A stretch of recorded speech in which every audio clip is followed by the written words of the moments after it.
I'm Michelle Norman. I'm the Executive Director and founder of Partners in Promise.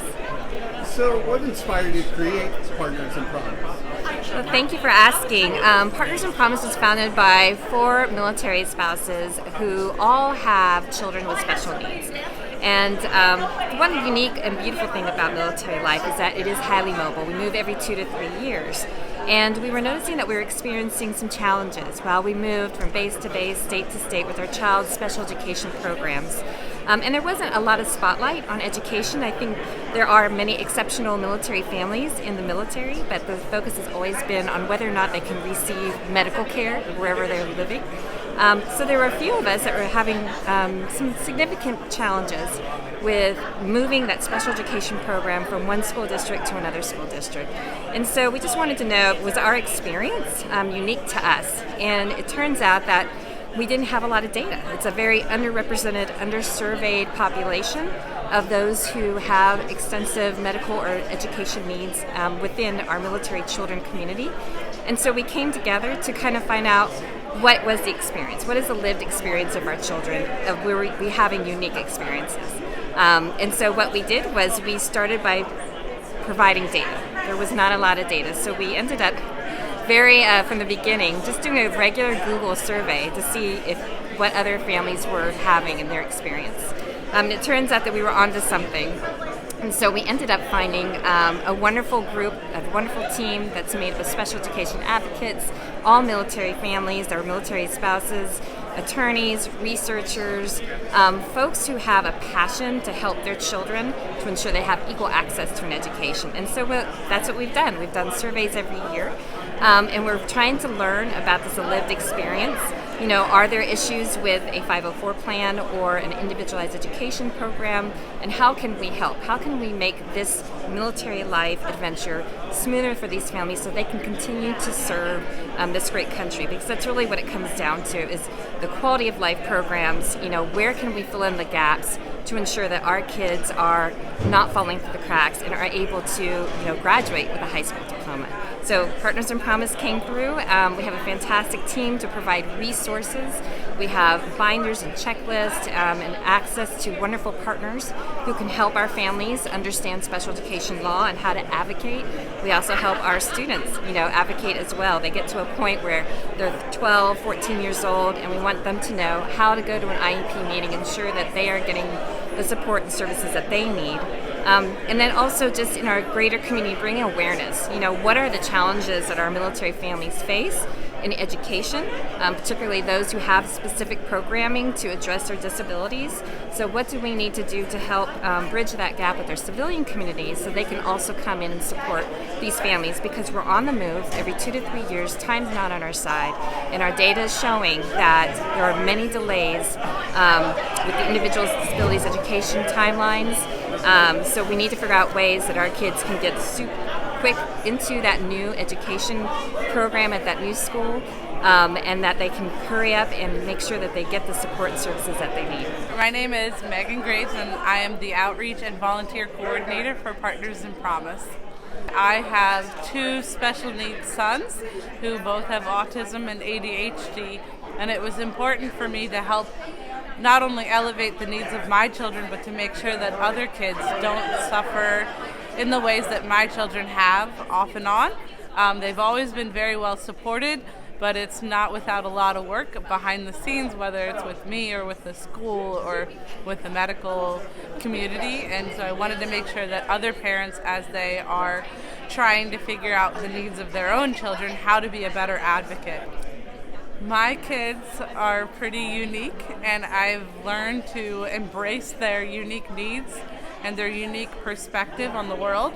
They don't see the world as everyone else does, and they have no problems being 100% who they are at all times, regardless of setting or situation or anything like that. They are going to be who they are, and they are just 100% authentically them. I had the very fortunate opportunity to testify in front of the House Armed Services Committee back in 2020. I did feel very alone, like maybe the experiences that we were having with my daughter Marissa, who, by the way, is right there. I didn't know if I was the only one that was having these problems. What issues that we had when we moved from one school district to another is that there was a delay in receiving services, and then there was also disagreement on the services that were necessary.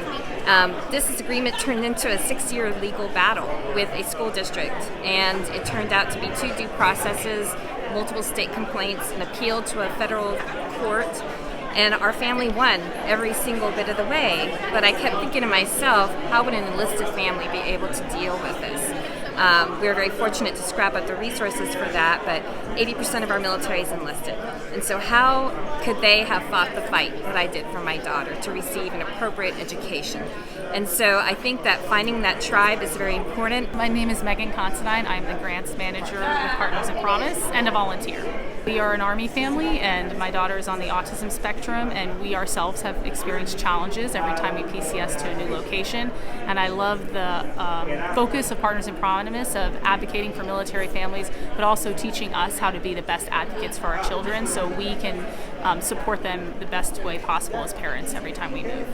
There's something about community. A lot of us in the military, what we love about the military is that close community, the community that we have, and the ability to have another community within the military of families going through similar challenges. And in the special education community, everyone's challenge really is unique, but having the ability to talk to other families, connect, learn some tools and tricks, just makes you feel connected and not alone. We're just excited for this community that we're built, this amazing team that we have. They're all very passionate. It's an all-volunteer military family organization. So we always ask if you believe in what we're doing and the supports that we can give these families. Please check us out at thepromiseact.org. Join our newsletter. We're always looking for ways to better amplify the solutions, that we have, because data drives solutions. We're here to provide that data. We're here to advise our leaders and equip our parents so that they can advocate and ensure their child receives the education that they deserve. So what are some of the things you've learned from your daughter? My daughter is 19 this year. She was born very early at 2 pounds 3 ounces at 27 weeks. And if there's anything that you can say about a preemie is that they're fighters. And she has just really overcome all of the challenges that life has thrown to her. She has over 21 diagnoses medically. And I've always believed in her, and we've always felt that she had what it took cognitively to succeed in her education. And it has been a constant fight of having to make sure that, teachers and schools didn't underestimate, what her strengths were. And so I have learned to keep on keeping on, I guess you can say, for my daughter. She has inspired me. She's inspired a community. She's graduating with a high school diploma in 3 months. And so the hard work and effort that she's put in throughout, knowing that we believed in that she could do it, but just given that support that she, needed to access it.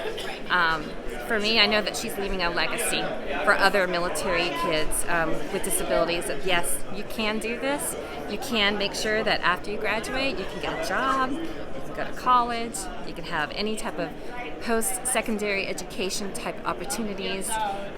We want all of them to be independent, productive members of society. That is our goal, right? Is to that military service does not impact our military children's ability to continue to do great things in life. And so she is an inspiration, and I'm excited that we are paving the way for other military families to hopefully not have the challenges that we had, and I'm just excited to see the changes that are happening within our community.